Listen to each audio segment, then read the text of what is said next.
मैं आदिल रूम में थे, बाहर से लॉक मार के चला गया। मेरा पर्सनल मामला है, आपको अधिकार ही नहीं है ये बोलने का कि मैं कितने मैरिज कर चुकी हूँ। रितेश एक सेकंड, ये देखो सारी मीडिया है यहाँ।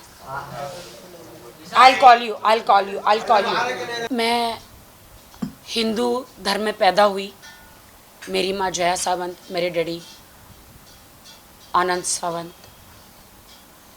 फिर मेरी माँ जो है जीसस में बिलीव करने लगी। हम लोग बॉर्न क्रिश्चियन तो नहीं है, लेकिन माँ के साथ पूरा घराना जुड़ा रहता है। जैसे माँ बिलीव करने लगी तो मैं भी बिलीव करने लगी। तो हिंदू से जीसस में बिलीव करने लगी। शादी मेरी एक मुस्लिम लड़के से हुई। तो शादी निकाह होने के बाद क्या मेरा फ़र्ज़ नहीं बनता है कि मैं इस्लाम धर्म की रिस्पेक्ट करूं, मैं नमाज़ पढ़ूं? पति ने जो मुझे निकाह जब कराते हैं, कबूले के साथ साथ ला इलाहा इल्लल्लाह मोहम्मद रसूल अल्लाह वो पढ़ाते हैं, तो क्या मैं नमाज ना पढ़ूं? नमाज पढ़ना भी मुझे आदिल ने सिखाया। वो मुझे कहते हिंदू थी, ये हिंदू है, क्रिश्चियन है, मुसलमान है। ये मैंने आपको बताया।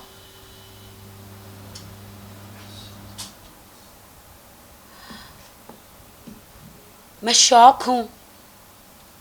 यही मीडिया है ना जिन्होंने मेरा सपोर्ट किया था, यही मीडिया है ना जिसको मैंने सारे सबूत दिए थे। ना मेरा माँ है, ना बाप है, ना इस दुनिया में कोई है। मैं सालों से मीडिया में हूँ। किसका बिगाड़ा है मैंने? कभी किसी का नहीं बिगाड़ा, किसी के साथ बुरा नहीं किया। सारे सबूत हमेशा आपको देते गई। आपको सारे सबूत देने के बाद भी आप लोग आंख बंद करके कैसे बोल सकते हो कि आप तो बेगुनाह थे, 6 महीने अंदर रहे? क्या हमारे देश का कानून आप लोग उनको ललकार रहे हो कि वो लोग ने आदिल को बगैर सबूत के ऐसे ही 6 महीने डाल दिया? क्या मेरे पास कोई सबूत नहीं थे? आदिल ने मुझ पे इतनी मार पिटाई करी थी, शादी के 1 महीने के बाद ही मार पिटाई शुरू हो गई थी। लेकिन मैं तो हूं राखी सावंत ना, कॉन्ट्रोवर्शियल। कौन मानेगा मेरी बात? कौन मानेगा मेरी बात? नीचे इंस्टाग्राम हर जगह लिखते हैं, अच्छा पहला पति था, इसका तो घर कभी नहीं बसेगा। अभी तो शादी भी नहीं हुई, पहले लिख के आ जाता है, इसका तो घर कभी नहीं, इसको भी छोड़ेगी, इसको भी लूट लेगी। पहले ही, अभी तो शादी भी नहीं हुई, पहले से ही बोलना शुरू कर देते हैं लोग। आदिल से मेरी शादी हुई कौन से सर्कमस्टांसेस में हुई? इन्होंने प्लान किया था। शैली जो है आदिल की उस टाइम पे सिस्टर थी, शैली। आज वो उनको दोस्त कहते हैं और दुश्मन कहते हैं। वो मेरे साथ मुंबई में बिजनेस करना चाह रही थी। मेरी 4 बंगले की जगह है, वो वहाँ पे वो एक क्लिनिक खोलना चाह रही थी। हमारा एग्रीमेंट हुआ था। तो उन्होंने कहा राखी तू तो छोटी गाड़ी में घूमती, अच्छा नहीं लगता, मैं तुझे एक गाड़ी गिफ्ट करना चाहती हूँ। तो आदिल का बिजनेस था छोटा मोटा, सेकेंड हैंड कार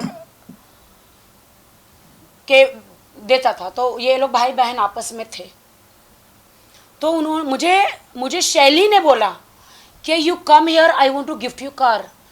मैंने कहा ज़रूरत नहीं है। मैंने कहा शैली आप एक काम करो ना, कार आप है ना मुंबई भेज दो। बट अब मुझे नहीं पता कि वहाँ पे क्या षड्यंत्र रचा जा रहा है आदिल खान दुरानी का। आदिल खान दुरानी ने कहा कि नहीं दीदी कुछ भी हो जाए उसको यहाँ बुलाओ। उसने बोला नहीं आदिल, उस कार बना के उसको भेज दे बाय रोड। नहीं दीदी उसको कुछ भी बोला इधर बुलाओ, कुछ भी हो जाए उसको इधर बुलाओ। मैंने कहा मैं नहीं आ रही हूँ। 1000 बार मना करने के बाद भी उसने बोला नहीं, आपको क्या क्या चाहिए अंदर कार में ये। तो फिर मैं बोली यार कभी मैं BMW कार में घूमी नहीं हूँ। मैं कार लेने चली गई, लेकिन उसके पहले उसने प्लान बना के रखा था कि राखी को कैसे षड्यंत्र रचाना है, कैसे जाल डालना है। हाँ मैं दूध पीती बच्ची नहीं हूँ, बट वो जाल मुझे नहीं दिखाई दिया। मैं गई, शर्म आती है मुझे भाई के सामने बोलते हो। मुझे कहीं खौफ था, इसलिए मैं अपने भाई राजीव खैंची को यहाँ से लेकर गई साथ में टिकट बना के। उसने उसका मैंने बोला 2 रूम बुक करना, उसने 1 रूम मेरा इधर बुक किया, 1 रूम कहीं दूर कहीं राजीव का बुक कर दिया। मैंने भाई आपका रूम कहाँ है? उन्होंने बोला दूर है। इनका एक बंदा आया, मैं आदिल रूम में थे, बाहर से लॉक मार के चला गया। जो फिर मेरे साथ हुआ,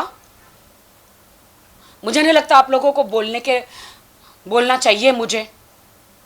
इसके गवाह 3 लोग हैं, उर्फी जावेद, राजीव खैंची और शैली, जिन्होंने मुझे कार देने के लिए बुलाया था। जब मेरे साथ वो हुआ 3 घंटे लगे उसको मेरे कपड़े फाड़ने में, सारी चीज़ें करने में। मैं दुनिया की लड़कियों को न्याय दिलाती हूँ, मैं कैसे बाहर जाके बोलूँ कि मेरे साथ क्या हुआ है? कौन मानेगा? कौन मानेगा? क्या होगा? मैंने बोला, अब मैंने उस वक्त ठान लिया कि मैं पुलिस में जाऊंगी और मैं कंप्लेंट करूंगी हर चीज़। मैंने उर्फी को तुरंत फ़ोन किया, उर्फी रो रो के, उर्फी मैं क्या करूं? उर्फी मेरी बेस्ट फ्रेंड थी तभी। उर्फी ने बोला मैं तेरे को अभी से अभी के अभी कार भेज रही हूं, तू आ जा, तू होटल तेरा चेंज करवा देती हूँ, तू आ जा अभी का अभी, तुझे मैं वहां से कार भेज रही हूँ। भाई बिल्कुल आप पूछ लेना आप लोग उर्फी से। और दूसरे दिन वो कार दे रहे थे मुझे, मैं बात नहीं कर रही थी। मैंने कहा आपने गलत किया, मैंने शैली को बताया, मैंने सबको बताया, क्यों नहीं बात कर रही हो ये वो। फिर इसने बोला कि don't be sad, you are a nice girl, I want to marry you. दूसरे दिन I love you, I want to marry you, I want to live with you, मैं तेरे साथ रहना चाहता हूँ। उस वक्त मेरा दिल नरम हो गया। मैंने कहा चलो ठीक है, इसने ये सारी चीज़ें तो करी है, लेकिन बंदा शादी करना चाह रहा है। उस वक्त मैंने अपना मन बदल दिया। वो मुझे गोवा लेकर गया, मैं गोवा गई मेरे फंक्शन के लिए। वो वहाँ बाय कार पहुँचा, शैली भी पहुँची, मैं मेरी माँ के साथ गई थी। मैंने उस वक्त माँ को नहीं बताया। गोवा में वो 2 मौलाना को लेकर आया। होटल कौन से थे वो मैं आपको बता दूंगी, कौन से होटल में मैं रुकी थी। सीसीटीवी फुटेज भी आप देख सकते हैं वहाँ पे, 1 साल पुराना। 2 मौलानों को लेकर आया। मैंने बोला अगर आपने बोला है मुझे वहाँ पे शादी करेंगे, ये वो निकाह करेंगे, नहीं करेंगे तो मुझे मीडिया में मैं तो जाऊंगी, मैं मेडिकल भी जाऊंगी, पुलिस स्टेशन भी जाऊंगी कि आपने मेरे साथ क्या किया। देन मौलाना को लेकर आए। मौलाना मुझे देख के डर गए, गोवा के मौलाना। अरे भाई राखी सावंत का निकाह, नहीं हम नहीं करेंगे। फिर मैंने बोला मौलाना सुनो, इन्होंने मेरे साथ क्या बोलते जीना किया है और ये मेरे से निकाह करना चाहते हैं, मैं भी इनसे करना चाहती हूँ। आप अल्लाह को जवाब देंगे कि क्या आप मेरा निकाह नहीं कराना चाह रहे? जब हम दोनों राजी हैं। तो वो बोलते कि आदिल खान दुरानी क्या बोलते हो? तो वो बोलता है कि हाँ मुझे निकाह करना है। हालांकि वो मेरे बारे में सब जानते थे, रितेश के बारे में, मेरी कंट्रोवर्सीज के बारे में, मेरी ज़िंदगी एक खुली किताब है सबके सामने। कहीं एक छोटे से मैं टेलीविज़न पे नहीं छपी हूँ, मैं एक ब्रांड हूँ। वो मेरे बारे में सब जानते थे। लेकिन उसने कहा एक दिन कि अरे मुझे पता नहीं था तुम कौन हो। और बाद में मुझे बोलते हैं घड़ी स्टेटमेंट चेंज कि तुम एक बहुत बड़ा ब्रांड हो, मुझे शेरा भाई से मिलाओ, मैं वहाँ पे एक सलमान भाई से मिलाओ, मैं एक बड़ा शोरूम कार का डालना चाहता हूँ। मैंने बोला ये सारी बातें बाद में हटाओ। उस वक्त मैंने शेरा भाई से बात कर रही थी। जब हमारा रजिस्ट्रेशन हुआ तो मुंबई आया था शेरा भाई से, सब साथ में टेबल पे बैठे थे, शैली सब एम्प्रेसा में। मैंने कहा था भाई अगर कोई कारवार चाहिए तो बताना। भाई ने बोला ठीक है, कोई भी कारवार चाहिए तो मैं बताऊँ। तो गोवा में मौलाना आए, शादी कराई हमारी। और मैंने बोला मौलाना जी मुझे सर्टिफिकेट चाहिए। उन्होंने बोला इमिडिएटली नहीं देते, तुम्हारे गवाह नहीं है। क्योंकि वो गवाह ही नहीं, मुझे मालूम ही नहीं निकाह क्या होता है, मुझे पता ही नहीं कि निकाह में गवाह भी चाहिए, मुझे मालूम ही नहीं है। फिर मौलाना चले गए, हमारा फंक्शन करके वो मैसूर चला गया, मैं मुंबई आ गई। मैं रोज़ मौलाना जी को फ़ोन कर रही हूँ, मुझे सर्टिफिकेट दो सर्टिफिकेट दो। इन्होंने मौलाना जी को बोला कुछ भी हो जाए, कुछ भी हो जाए, राखी को सर्टिफिकेट देना नहीं, किसी भी हालत में सर्टिफिकेट देना नहीं। मैं कहती, मैं आज आपके माध्यम से कहती हूँ, मौलाना जी, गोवा वाले 2 मौलाना जी, प्लीज़ आप बाहर आइए, वरना मुझे आपका नाम बताना पड़ेगा। और आप आके कहिए कि आपने, आदिल आपको लेकर आया था वो होटल के रूम में और आपने निकाह कराया था बगैर 2 गवाह चाहिए था ना, वो नहीं थे। तो मैं सर्टिफिकेट मांगती रही। अब तो ये तो मेरा शौहर ही हुआ ना, अल्लाह के सामने तो शौहर ही हो गया ना। अब ये मौलाना असली थे कि नकली, ये बात मालूम है? ये नहीं मालूम। नकली मौलाना भी हो सकते हो, बिना गवाह की शादी नहीं हो सकती ना। हाँ नहीं, बट मैं बताना चाहती हूँ ना, उन्होंने कहा ना कि मुझे पता नहीं था, मौलाना तो असली फिर नहीं होंगे फिर। हाँ वो नहीं पता है, क्योंकि नकली मौलाना, असली एक दाढ़ी के बगैर था, एक दाढ़ी वाला था। देखिए, कोई भी निकाह बिना गवाह के होता नहीं है, नहीं होता मौलाना है। कभी नहीं पढ़वाएगा। अच्छा, तो ये पता नहीं 1-2 घंटे के बाद किसको पकड़ के लाया था, मुझे नहीं मालूम है। और बाद में इसने बोला कि अब मैं वहाँ से आ रहा हूँ। इन्होंने, मेरे पास वीडियो है, इन्होंने मैसूर में गन रख दी थी, ऐसे गन रख दी थी, मेरे पास वीडियो है कि तुम मैं परेशान हो गया हूँ शैली से, मैं परेशान हो गया हूँ अब्बास भाई से, मैं परेशान हो गया है मैसूर वालों से, सब मेरा जीना हराम कर रहे, मुझे तुम मुंबई बुला लो, मैं तुम्हारा शौहर हूँ, शौहर का साथ नहीं दोगी तो जहन्नुम में जाओगी, तुमने इस्लाम कबूल किया है। मैंने कहा ठीक है, मुझे उतना नहीं पता। मैंने बोला ठीक है, आप आ जाइए। आ गए वो। अब डिमांड, अरे अब तो बिजनेस नहीं, कुछ नहीं, मैं क्या करूं, 1 रुपया लेकर नहीं आया, फुकरा भिखारी आदिल खान दुर्रानी 1 रुपया लेकर नहीं आया। Stick to the point Rakhi. And फिर मैंने कहा नहीं, मैंने कहा मुझे सर्टिफिकेट तो दो शादी का। इन्होंने, इनकी एक आंटी रहती है यूके में, कि इन्होंने शादी किया या ये किया। बोलते नहीं नहीं नहीं, हम तो मानते ही नहीं, तुम तो कुछ भी नहीं हो, मानते ही नहीं है, हम तो मानते ही नहीं इस शादी को। एंड देन फिर मैंने बोला मैं आपको एक पैसा अभी नहीं दे सकती बिजनेस में, मुझे बिजनेस के लिए पैसा दो। नहीं दे सकता। मैंने कहा शादी का सर्टिफिकेट नहीं, तो एक काम करो, ठीक है काम करते यहाँ पे शादी करते। मैं बोले आप मुसलमान हो, अगर मेरे एक बार निकाह हो गया तो दोबारा कैसे होगा? तो बोलते नहीं, वो लोग, वो जो मौलाना है वो जवाब नहीं दे रहे, छोड़ दो। फिर मैंने फाल्गुनी को बोला, फाल्गुनी मेरा निकाह इनसे करा दो। फिर फाल्गुनी ने गवाह सब लेकर आके मेरा निकाह कराया और मेरा उनके साथ कोर्ट मैरिज कराया। जैसे वो हुआ, फिर हमारा पैसा। कल के जो आरोप लगाए हैं आदिल ने अपने प्रेस कॉन्फ्रेंस मीडिया ट्रायल में, उन आरोपों को आप सबको पता है क्या आरोप हैं। मैं चाहूंगा कि आप उन आरोपों को एक एक करके राखी से पूछें और राखी उस सवालों का, उन आरोपों का जवाब देगी। आदिल को सब मालूम था, रोज हमारे 1 महीना रोज वीडियो कॉल पे बात होती थी। हाँ उसको मालूम था, उसको पता था कि मैं उससे बड़ी हूँ 7 साल। उसने कल 19 साल बोला है, 7 साल उसको मालूम था। वो तब प्यार की बातें करता था, कहता था कि हमारे में सुन्नत है बड़ी औरत से शादी करना। मैंने कहा नहीं नहीं नहीं, मुझे प्रॉब्लम है, मैं अभी रितेश मेरे से अलग हुए, बिग बॉस से बाहर आए, प्रॉब्लम है, मैं डिप्रेशन में खुद ही हूँ, मेरे साथ बहुत ये हुआ। अरे छोड़ो, सब छोड़ो, हम प्यार करेंगे, हम नई जिंदगी बचाएंगे। जैसे कि निक और प्रियंका है, वैसे तुम और मैं 30 साल का हूँ, मैं ये हूँ, मैं वो हूँ। बहुत सारा प्यार में पूरा फंसाया मुझे। फेक है, जाली है, क्या है? अब मैं आपको बताती हूँ कि मैसूर में आदिल खान दुरानी एक कार 4 बार बेचता है, अलग अलग स्टैंप लगा के। आपको आप मैसूर चलिए, मेरे साथ चलिए, उनके घर में जाएंगे जिसको 1 2 3 बार बेची है, जाली पेपर बना के बैंक में लोन लेते हैं, कहाँ से स्टैंप लाते हैं और ये जाली स्टैंप कैसे करते हैं, ये सब कुछ आपको, आप मैसूर आइए, मैसूर के वो अभी 1 साल से यहाँ है, आप मैसूर चलिए, उसके एरिया में चलिए। हमारे जो जितने भी मैसूर में लोग हैं, अब्बास भाई, जाकिर भाई, शैली, राजाराम भाई, मुमताज दीदी, इन सबको आप पूछिए। अब मैं बताती हूँ कि कितना गंदा क्रिमिनल है पवन। इतने साल से तुम मीडिया में, तुमको नहीं पता?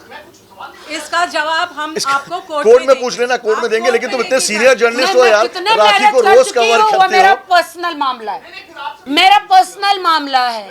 आपको अधिकार ही नहीं है ये बोलने का कि मैं कितने मैरिज कर चुकी हूँ। आप कोर्ट में राखी ने बार बार बोल दिया है कि उसने एक ही शादी की है। कम ऑन यार, कोर्ट में पूछिए।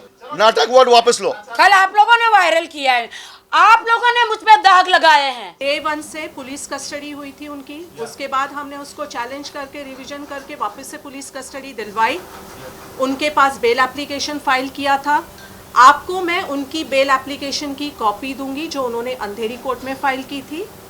कहीं भी एक बार भी नहीं पिछले 6 महीनों में ना उन्होंने ये सारे आरोप लगाए हैं, ना ये सारी बातें कही हैं। उन्होंने कल ये कहा कि राखी ने मुझे ड्रग दिया था। क्या ये चीज़ आपने कोर्ट में कही थी? क्या ये चीज़ आपने पुलिस स्टेशन में ऑन रिकॉर्ड कही थी? एक इंसान के साथ एक औरत अत्याचार करती है, उसको मारती है, उसको ड्रग देती है, वो बेगुनाह इंसान बेचारा, उसको 19 साल बड़ी उम्र की औरत से शादी करनी पड़ रही है। वो इंसान जेल में गया है, उसको सज़ा लग रही है, उसको मीडिया में एक्सपोज किया जा रहा है। 6 महीने चुप बैठ गया था, 6 महीने कहीं भी आवाज़ नहीं। वो प्रेस कॉन्फ्रेंस जो कल ली गई थी, क्यों उस दौरान जब वो पुलिस कस्टडी में था, क्यों उस दौरान उसके वकील ने कोई एप्लीकेशन फाइल नहीं की? क्यों उस दौरान अपने आप को बेगुनाह साबित करने के लिए क्या मीडिया की ज़रूरत है? क्यों पिछले 6 महीने में आदिल ने एक भी लफ्ज़ राखी के खिलाफ नहीं बोला? और पिछले 6 महीने में आदिल ने एक भी एफर्ट नहीं की कि उन्होंने ना पुलिस कंप्लेन की है, ना उन्होंने कोई पिटिशन फाइल की है, ना उन्होंने कोई सूट फाइल किया है। तो आज 6 महीने बाद ऐसा क्या हो गया कि उनको मारना, पीटना, ड्रग्स देना, उनके साथ जो भी अत्याचार हुए, वो बेचारा बेगुनाह इंसान इस औरत के अत्याचारों से इतना त्रस्त था कि आज 6 महीने बाद अचानक से उसको ताकत मिल गई। Why not legal remedy available है आपको? अगर आप एक मर्द भी हो और किसी औरत ने आपके साथ बुरा किया है, आपके साथ जालसाजी की है, तो 6 महीने तक क्यों, अगर जो कल राखी के शादी के सर्टिफिकेट्स और वीडियोस उसने दिखाए, उसने बेल के वक्त क्यों नहीं दिखाए? क्यों कोर्ट में ये नहीं बोला कि मेरे साथ चीटिंग हुई है? क्यों उस वक्त बेल एप्लीकेशन में, क्या उसके हाथ बंधे हुए थे? वो यही कहेगा मेरे पास प्रूफ नहीं था। तो आज जब वो प्रूफ इकट्ठा कर सकता है, इंसान ज़्यादा प्रूफ का भी इकट्ठा करता है जब वो जेल के अंदर होता है। उस वक्त उसने यहाँ तक भी नहीं बोला अपनी बेल एप्लीकेशन में कि राखी ऑलरेडी शादीशुदा थी, मेरे से झूठ बोल के या मुझे दबाव डाल के मेरे साथ शादी की। क्यों कोर्ट में आपने नहीं बोला? ज़्यादा मीडिया के सामने बोलना ज़रूरी था, या ज़्यादा आपकी बेल थी, आप जेल के अंदर फंसे हुए थे, वहाँ से निकलने के वक्त ये सारे ड्रामे, ये सारी चीज़ें रखनी चाहिए थी? बाहर आने के बाद ये ड्रामे क्यों? अगर आपके पास पेपर है तो आपने मीडिया नहीं बुलानी चाहिए थी, आपने सीधा कोर्ट का रुख अपनाना चाहिए था। कोर्ट में अपना मुझे कुछ कहना है। एक मिनट। पहली बात, 6 महीना जेल में रहकर आए, क्या दुनिया को इतना नहीं पता कि वो जो 6 महीना जेल में रहे वो राखी सावंत के लिए नहीं रहे? राखी सावंत के लिए नहीं रहे हैं वो। उनकी ईरानी गर्लफ्रेंड ने, उन्होंने वहां पे उन पे रेप का केस लगाया है। मेरे लिए नहीं रहे वो। मेरे लिए यहाँ 22 दिन थे, जो मुझे मारा था, मुझे टॉर्चर किया था। मैंने क्या देखा था? मेरे ही घर में दूसरी लड़कियों के साथ सेक्स कर रहे लड़के, लड़कों के साथ भी। मैंने ये देखा, मुझे मारने की कोशिश की दुबई में, यहाँ पे। चलो, मैं खामोश नहीं। पूछो। एक मिनट बेटा, एक सेकंड। कितनी बार मौका देना? बोलो बेटा, क्या है तुम्हारा? मैंने किसी को 3 लाख नहीं दिया। जो ईरानी, मैं किसी का नाम नहीं ले सकती, वो ईरानी लड़की, और ये नाम जो ले रही है उसको बीप कीजिएगा please, because according to the rape case you can not name the victim. मैं दुनिया को बताना चाहती, सुनो, वो 6 जो तुम लोग मुझे है ना सोचते हो ना मेरे लिए, 6 महीना वो अपनी गर्लफ्रेंड का रेप कर रहा था। उसकी गर्लफ्रेंड 5 साल उसके साथ रही, उसको नहीं पता था, उसने मेरे साथ शादी करी। उसने अपनी गर्लफ्रेंड को झूठ बोला, मुझे भी झूठ बोला। मुझे कहा वो मेरी फ्रेंड है, उसको कहा राखी के लिए तो मैं बिग बॉस में जाना चाहता हूँ, मैं स्टार बनना चाहता हूँ, तुझे भी बिग बॉस में ले जाऊंगा। उसको बहुत पट्टी पढ़ाई, उसका शोषण करता रहा, उस लड़की का शोषण करा जो स्टूडेंट थी। हाँ, तो मैंने किसी को कोई पैसा नहीं दिया है। हाँ बताओ। हाँ 3 लाख 1 मिनट, ये बोल रहे हैं 3 लाख 1 मिनट, 1 मिनट। अरे भाई और आप पूछे कि आगे क्या स्टेप रहेगा, तो मेरा कोई स्टेप नहीं रहेगा। मेरा ये स्टेप है कि मेरी बहन को न्याय मिलना चाहिए। जिसने मुझे राखी बांधा है, जिसने मुझे 20 साल से, मुझे याद है जब मैंने अपना करियर शुरू किया था इंडिया टीवी के जरिए, मेरे को नाम मिला, फेम मिला, उसमें बहुत बड़ा जो हाथ है वो राखी का है। क्योंकि मैं ऑन कोट अनकोट करूंगा कि रजत शर्मा जी की, जो मेरे बॉस रहा है इंडिया टीवी में, उनकी फेवरेट थी राखी। उसको बिग बॉस में ले जाना, उनको दलदल में जाके वीडियो बनाना, ये बहुत फेमस थी उस समय भी जितना आज है। तो मेरे लिए बहुत ही बड़ा, जैसे रिपोर्टर्स के लिए अपने न्यूज़ इंपॉर्टेंट होता है, वैसे मेरे लिए राखी इंपॉर्टेंट थी, क्योंकि मुझे इससे न्यूज़ मिलती थी और वो न्यूज़ करोड़ों लोग देखते थे। और न्यूज़ फेक नहीं होती थी पवन, जब हम इतना पानी में जाके सेंटा क्रूज में वहाँ पे न्यूज़ कवर किया करते तो ना कि डेंगी चलाया करती थी। शुरू से उसकी आदत थी और आज भी है। तो प्लीज़ मेरा स्टेप कुछ नहीं है, मेरा एक ही स्टेप है कि राखी सावंत जो मेरी बहन है, उर्फ राखी सावंत उर्फ फातिमा जो मेरी बहन है, उसको न्याय मिलना चाहिए। मैं कुछ कहना चाहती हूँ, अभी आप लोग खामोश हो जाए। जो मेरे पे इल्जाम लगे ना, मैं उसको क्लियर करना चाहती हूँ। आप शांत रहिए प्लीज, प्लीज शांत रहिए। जो मेरे पे इल्जाम लगे मैं उसको क्लियर करना चाहती हूँ। उन्होंने कहा मैं माँ नहीं बन सकती, कहा this is very important, this is very important. मेरा यूट्रस निकाल दिया गया। कौन आदमी, कौन पति अपनी बीवी के लिए इतने कटाक्ष कि इसका तो यूट्रस निकल गया है, ये तो माँ नहीं बन सकती, मैं चैलेंज करता हूँ। ये क्या तरीका है, क्या तरीका है? कोई आदमी, कोई बहन, कोई भाई ऐसा सहन करेगा अपनी बहन के लिए? ऐसा बोल रहे कौन पिता, कौन पति ऐसा सब सहन करेगा? ये कैसे मेरे लिए शब्द यूज किए ये इसने। मैं इमीडिएटली डॉक्टर वीणा के पास गई, जाके वीडियो बनाया, आपने देखा सबने। तो ये इसने मुझे कहा था कि मैं तुझे मीडिया में, जगत में पागल कर दूंगा, तुझे झूठा साबित कर दूंगा, मैं सिंपैथी लूंगा सबसे, सबको तुम्हारा रिकॉर्ड पता है, 20 साल से तुम यहाँ पे कंट्रोवर्शियल हो। मेरे ना माँ बाप है, मेरा ना कोई गॉडफादर है, मैं ठोकरे खा खा के बॉलीवुड में आई हूँ। आइटम सॉन्ग बोले, रियलिटी शोज बोलिए, मैं मेहनत करके आई हूँ। मैं जहाँ जाती कंट्रोवर्सी हो जाती, कंट्रोवर्सी चाइल्ड जिसको बोलते हैं। मैं कभी चाहती नहीं हूँ, लेकिन वो मेरे साथ हो जाती है। उसका इस आदमी ने फ़ायदा उठाया, झूठी शादी मेरे साथ, उसको बॉलीवुड में जाना था। मुझे इतना मार मारा है इस आदमी ने, इतना मार मारा। सलमान से मिला, शाहरुख से मिला, फराह खान को गले पे चढ़ गया था एक दिन छाती पे। नहीं, इसका कहना है कि वो फराह खान को नहीं भाई, सलमान से कभी नहीं मिला, उसने कल बोला। पूरा अबू धाबी साक्षी है, पूरा अबू धाबी साक्षी है। लास्ट ईयर आईफा अवार्ड में जब सलमान खान आए थे तो उन्होंने मुझे गले लगाया था, मैंने सलमान जी को आदिल से मिलाया था।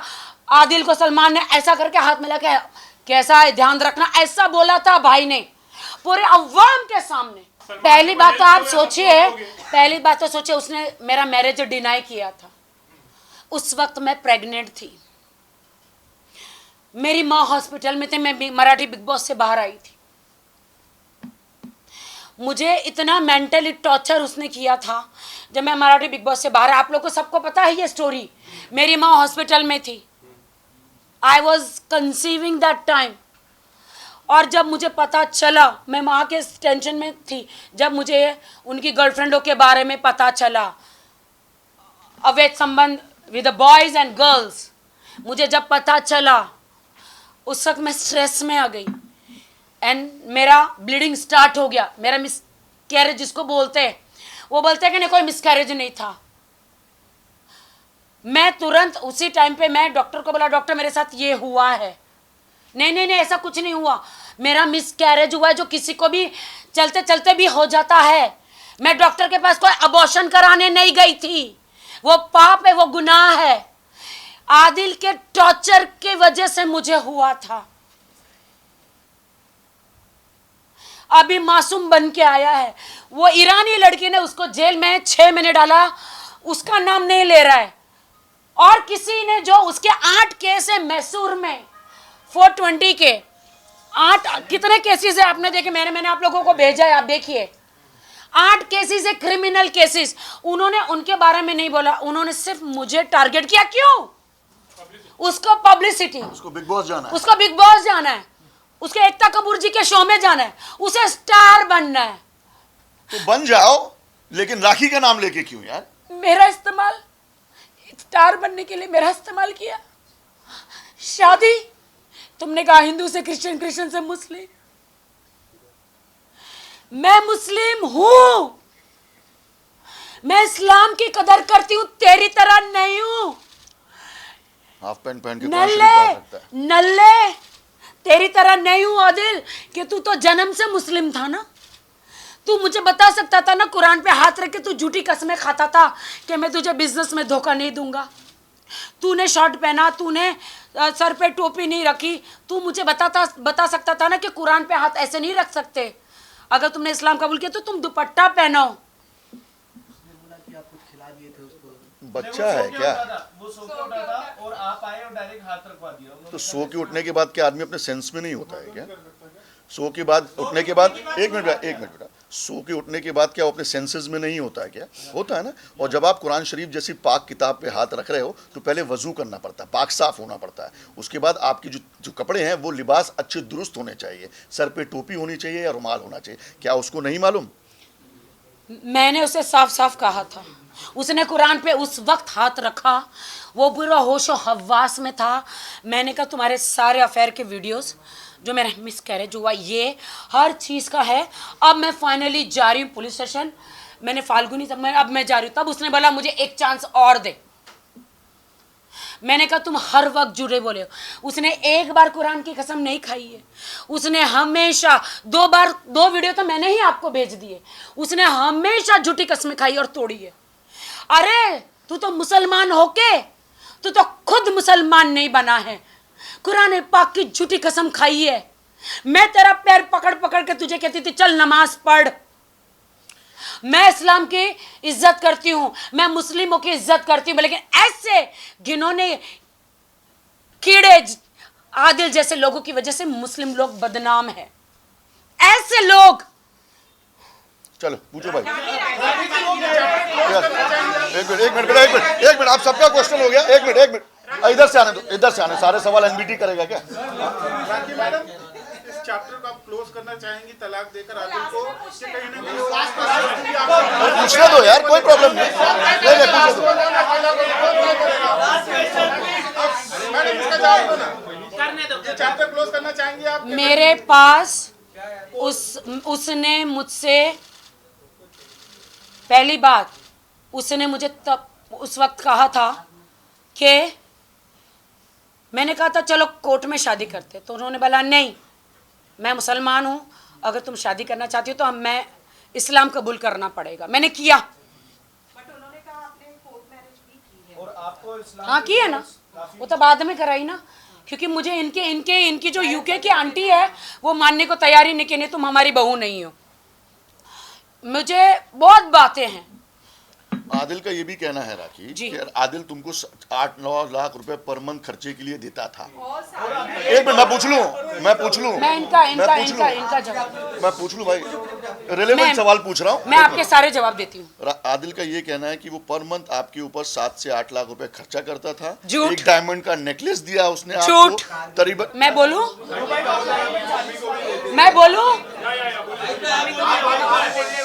देखिए मैं जो सवाल पूछूंगा वो तमाम कैमरे में आएगा, मैं बोलूं आप एक मिनट।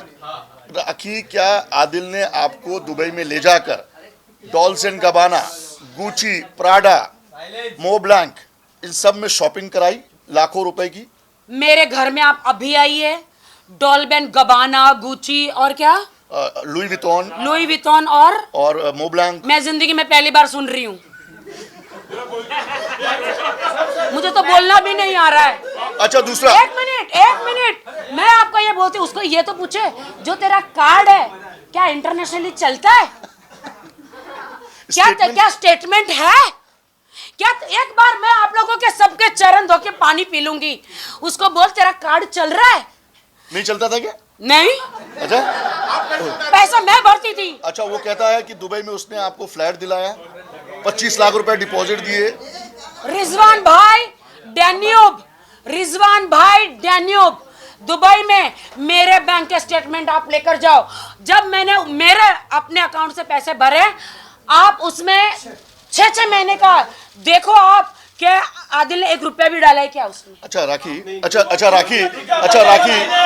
उसने मुझे कभी शॉपिंग नहीं कराई। 1 मिनट, उसने मुझे कभी शॉपिंग नहीं कराई, मेरे पे 1 रुपया खर्च नहीं किया। हम लोग अवार्ड नाइट वहाँ पे करते थे, तो वहाँ पे अवार्ड वो क्या करता था, अवार्ड देने का वो क्या करता था पता है? 2 लाख रुपया ले लेता था एक अवार्ड दिलाने का। क्या दादा साहब फाल्के अवार्ड मिल रहा है, 2 लाख रुपया दो। तो हम उस वक्त मॉल में जा रहे थे, तो वो जो नकली हार था ना, अब क्या है ना, उसने बोला अपने पति को बड़ा नहीं दिखाएगी तो तुझे लोग थू थू करेंगे, तो मैं ये नकली हार लेता हूँ जो कि 2000 दराम का था। 2000 दराम कितना होता है? 2000 दिरहम आज की तारीख में। हाँ, आप मेरे साथ उस शॉप में चलिए दुबई में, मैं जाऊंगी इस बार, वहां से फोन करूंगी, सेम नेकलेस लूंगी, बिल भी दिखाऊंगी।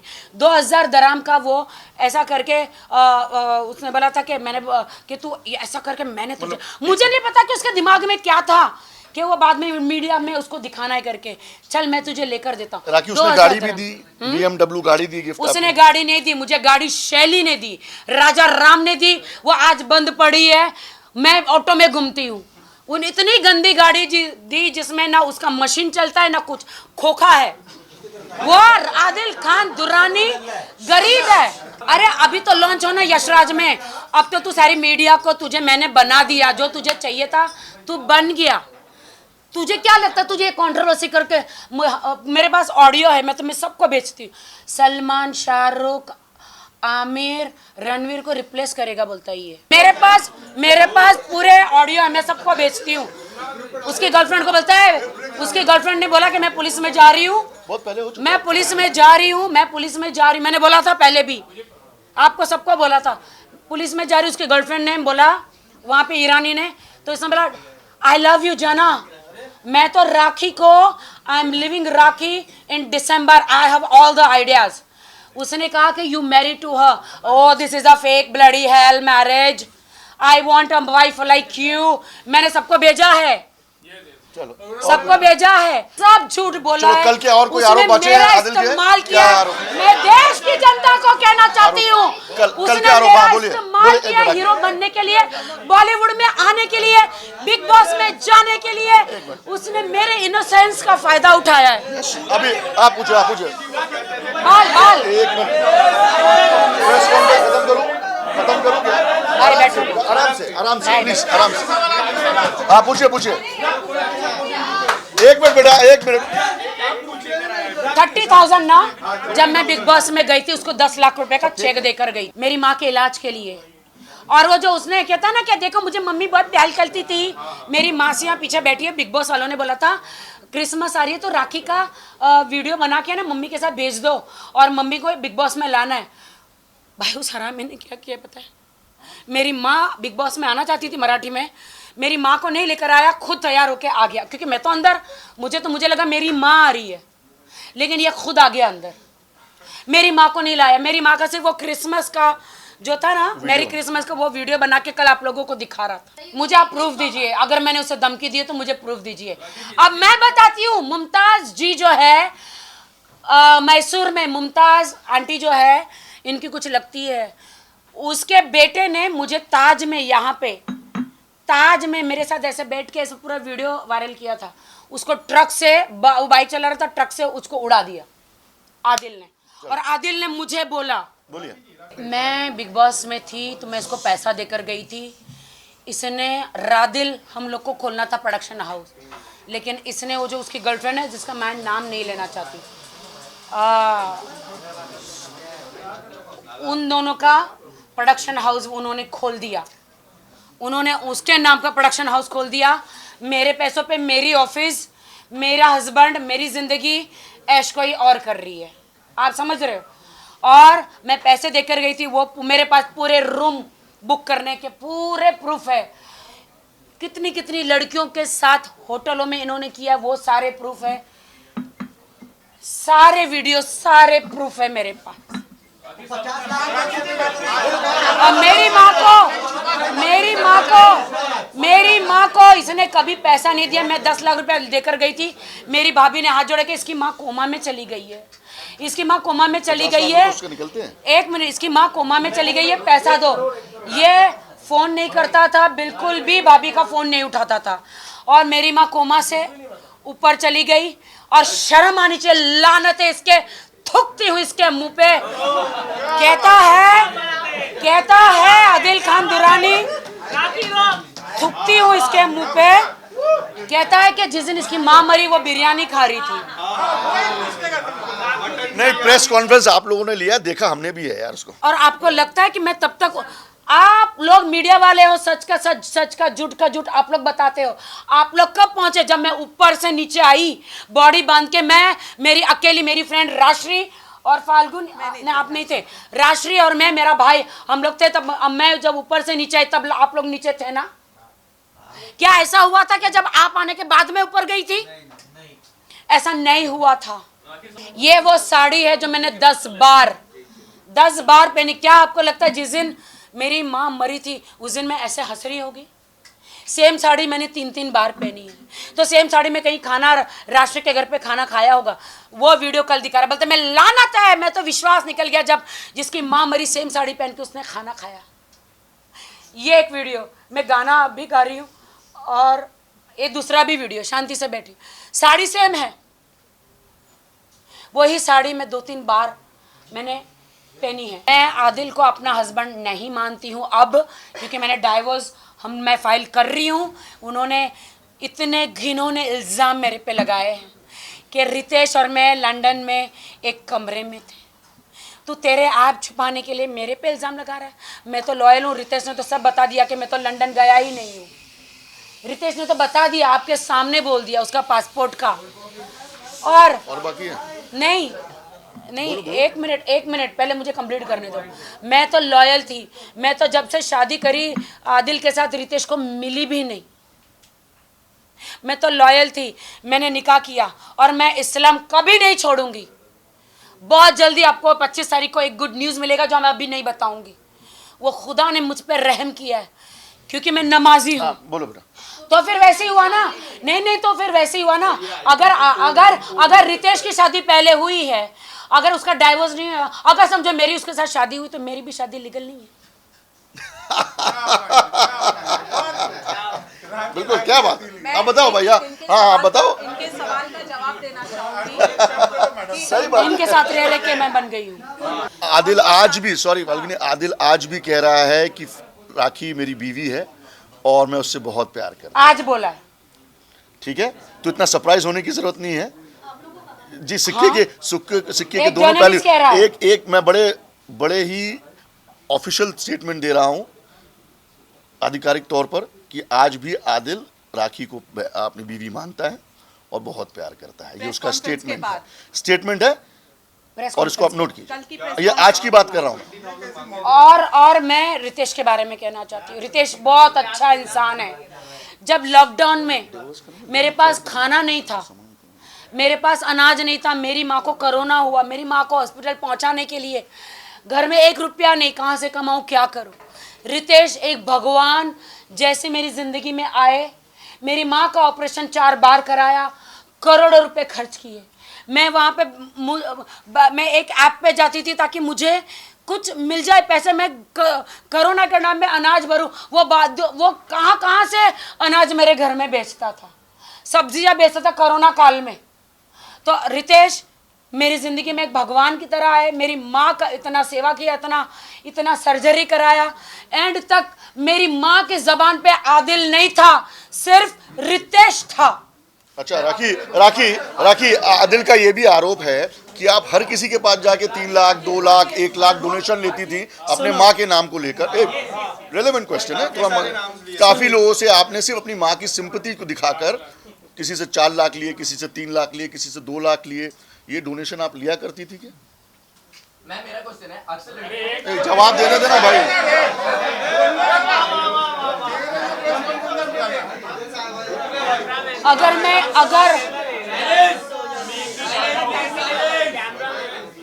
अगर मैं किसी से 2 लाख 3 लाख सब लेती हूँ मेरी माँ के नाम पे, तो सलमान भाई के पास मुझे भीख मांगने की जरूरत नहीं पड़ती कि भाई मेरी माँ को बचा लो। सलमान भाई ने इतना पैसा खर्च के मेरी माँ का ऑपरेशन किया कैंसर का, कोरोना के टाइम पे, उसके बाद भी कैंसर बढ़ गया। भरत मेहरा ने 3 लाख और फिर मैं थक हार गई, मेरे पास अब पैसा नहीं है माँ का इलाज करने के लिए, मैं बैंकक्रप्ट हो गई, मेरे पास नहीं है पैसा।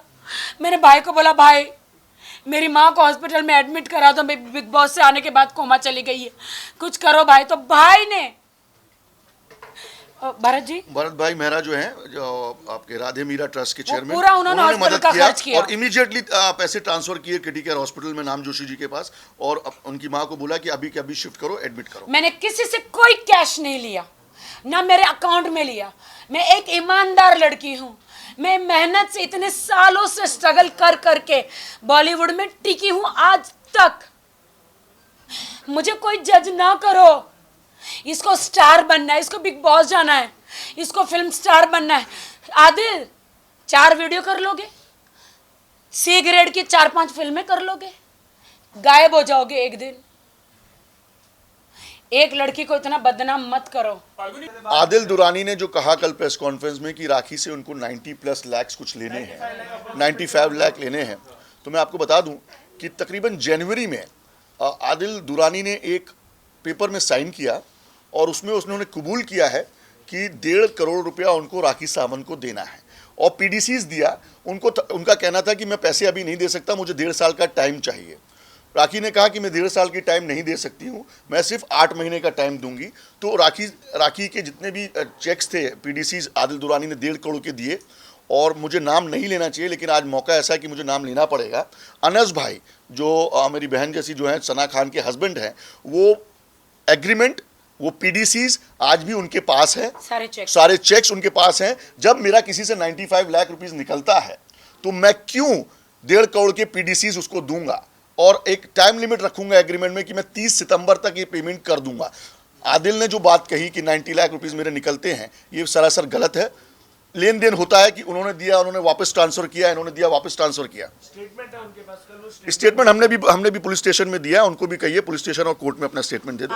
और कल की प्रेस कॉन्फ्रेंस के बाद आदिल ने अपना जेल जाने का दरवाजा वापस खोल दिया है। उसने कोर्ट के टर्म्स एंड कंडीशंस को वायलेट किया है। वो राखी के केस में किया है या मीडिया ट्रायल शुरू कर दिया है। पहले मैं नहीं आई थी, आज मैं, जब उन्होंने कल आए मुझ पे इल्ज़ाम लगाए, इसलिए मैं यहाँ पे आके उनके जवाब देने आई हूँ। और मैंने कोर्ट में पूरा पेश किया हुआ है। कहते हैं मुझे मारा है, वो लिपस्टिक के दाग है। पुलिस गलत है, मुंबई की मेडिकल रिपोर्ट गलत है। हाँ, देखिए आप जो कह रहे हैं कि राखी सावंत को जो उसने मारा वो लिपस्टिक के निशान है, आप पुलिस स्टेशन जाइए, एक आरटीआई डालिए, और उसमें माननीय न्यायालय के सामने भी आप जा सकते हैं, उससे रिपोर्ट निकालिए कि मेडिकल रिपोर्ट में क्या क्या था, क्या राखी को वापस वाकई चोट लगी, या राखी के साथ वाकई 377 हुआ या नहीं हुआ, ये मेडिकल प्रूव करता है। तो आप देख लीजिए एक बार जाके, और फिर ये सवाल उससे कितना उन्होंने, या 8 महीने की शादी में मुझे उन्होंने इतना मारा है। कहते कोई राखी सावंत को मार सकता है क्या? राखी सावंत हूँ मैं मीडिया के सामने, एंड ऑफ द डे मैं एक औरत हूँ। क्या मुझे न्याय मिलेगा? क्या मुझे जस्टिस मिलेगा? मैं कोर्ट पर, हमारे हिंदुस्तान के कानून पर विश्वास रखती हूँ।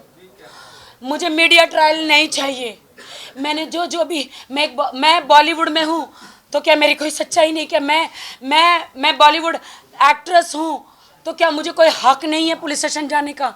मेरे साथ गलत हुआ है, आदिल खान दुरानी ने किया है, मुझे इतना मारा पीटा टॉर्चर किया है शादीशुदा जिंदगी में, उनके इतने अफेयर्स रहे हैं, मैं इतना सारा हुआ है, लेकिन मैं कभी सामने नहीं आई। लेकिन जब मेरी माँ के साथ जब बुरा हुआ तब मैं आई हूँ सामने। मुझे जज मत करो, कोर्ट पे फैसला छोड़ो। अरे यार let him prove in the court ना। नहीं, आप कोर्ट का ट्रायल मत शुरू करो। फिजिकल रिपोर्ट नहीं था भाई तो आप मैसूर कोर्ट में, मैसूर पुलिस स्टेशन में जाइए। मैसूर पुलिस की मैं डीसीपी एसीपी सबकी मैं बहुत रिस्पेक्ट करती हूँ कि इतने क्रिमिनल, ये इसके इतने रिकॉर्ड है फिर भी इसकी बेल कैसे हो गई? क्या मैसूर पुलिस के पास कोई सबूत नहीं? अगर है, अगर नहीं होगा तो क्या इसको ऐसे जेल में डाल दिया? उस लड़की ने कुछ तो वीडियो दिए होंगे। अभी तो आपने मेरे वीडियो दिए देखे नहीं है जो आदिल ने 45 ए पानी ला।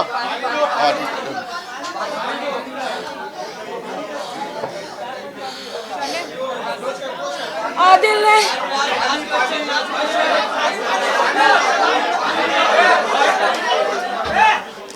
साइलेंस। आदिल ने मेरे न्यूड वीडियो, आदिल खान दुरानी मेरे हस्बैंड, उसने मेरे न्यूड वीडियो 50 लाख 47 लाख में मेरे हनीमून के टब में बैठी हूँ, बाथरूम में नहा रही हूँ, उनके साथ बिस्तर में हूँ, सारे वीडियो शूट कर करके एक अरब को बेचे। किसको बेचे? जिसका नाम है मैंने आपको भेजा। नाम बताने की जरूरत नहीं। बहुत सारी चीजें ऐसी हैं जो हम बाद में कोर्ट के लिए रखना चाहते हैं। प्लीज वो ट्रायल में लाई जाएंगी, अभी ट्रायल नहीं करेंगे। बताइए लास्ट क्वेश्चन हो मैं रितेश को भी टैग करती हूँ, मैं लकी को भी टैग करती हूँ, मैं फाल्गुनी को भी टैग करती हूँ, मैं राशि को भी टैग करती हूँ, और हाँ वाहिद अली खान को भी टैग कर लेती भाई को भी और मेरी भाभी को भी टैग करती हूँ। आदिल को इसीलिए नहीं टैग करती क्योंकि 6 महीने जेल में था, बाहर कौन देखेगा इंस्टाग्राम। राखी अभी वापस आदिल कल प्रेस कॉन्फ्रेंस देंगे, फिर परसों ये चलता रहेगा। आप लोगों के लिए काफी मसाला है, चलने दो। नहीं परसों मैं लूंगी, तरसों वो प्रेस करेगा, फिर नरसों मैं ले लूंगी। आदिल ने कहा है, आदिल ने कहा है कि प्रधानमंत्री जी को गुहार करेंगे। मैं सल्यूट करती हूँ मोदी जी, घर घर मोदी, हर हर मोदी। तो मैं गुहार करती हूँ, आपने जो 3 तलाक का कानून बनाया था इसने मुझे पहली बात तो इस्लाम कबूल कराया, मार के 2 तलाक उसने मेरे मुंह पे मारे हैं, तीसरा नहीं दिया है। तो मुझे भाई आप मेरे को खुला दिलवा दो। क्लियर करेंगे क्या आदिल ने जबरदस्ती मार के इस्लाम कबूल कराया है? तुम अपनी मर्जी से इस्लाम में आना चाहती थी ना? नहीं भाई, शादी था ना भाई, मैं कहाँ से आऊंगी? उसने शादी कराया ना, फिर मैं इस्लाम में आई। तुमने निकाह से पहले कलमा पढ़ा होगा ना, तब निकाह हुआ होगा ना? हाँ। उसको देखिए एक बात हम क्लियर करना चाहेंगे कि राखी ने जो भी कहा कि उसको मारा करता था, ठीक है, वो राखी का स्टेटमेंट है। लेकिन मैं राखी से एक बड़ा अच्छा सवाल पूछूंगा और आप सब प्लीज चुप रह के सुनिए कि क्या राखी सावंत जी आपको आदिल दुरानी ने मार के इस्लाम कबूल कराया? क्या ज़बरदस्ती इस्लाम कबूल कराया, या निकाह में आप उसके प्यार के बाद आप निकाह करना चाहती थी और इसलिए आपने इस्लाम कबूल किया? क्योंकि निकाह में इस्लाम की शरीयत है कि अगर आप निकाह पढ़ रहे हैं तो दोनों ही मुसलमान होना चाहिए और कलमा गो होना चाहिए। तो क्या आपने सिर्फ आदिल से निकाह करने के लिए मैंने सिर्फ उन्हें कोर्ट मैरिज करने बोला था। हाँ। लेकिन मुझे मैं प्रभु यीशु में थी, लेकिन मैं इस्लाम में आऊँगी ये मैंने नहीं सोचा था। लेकिन उन्होंने शर्त रखी थी कि मैं निकाह करूँगा, आपको इस्लाम कबूल करना पड़ेगा। लेकिन मैं प्यार करती थी तो मैंने जिना किया था उनके साथ, मतलब उन्होंने मेरे साथ, तो फिर मैंने इस्लाम कबूल किया और मैं इस्लाम में आई हूँ और मैं इस्लाम की रिस्पेक्ट करती हूँ और मरते दम तक मेरी शादी नहीं रहेगी, मेरा तलाक हो जाएगा, लेकिन मैं इस्लाम कभी नहीं छोड़ूंगी क्योंकि मैं अल्लाह को प्यार करती हूँ। आदमी गलत निकला है, इस्लाम बहुत अच्छा है। मैं इस्लाम को, मैं मुसलमानों को बहुत इज्जत करती हूँ। मैं एक मुसलमान हूँ और मरते दम तक रहूंगी। चलिए, थैंक यू।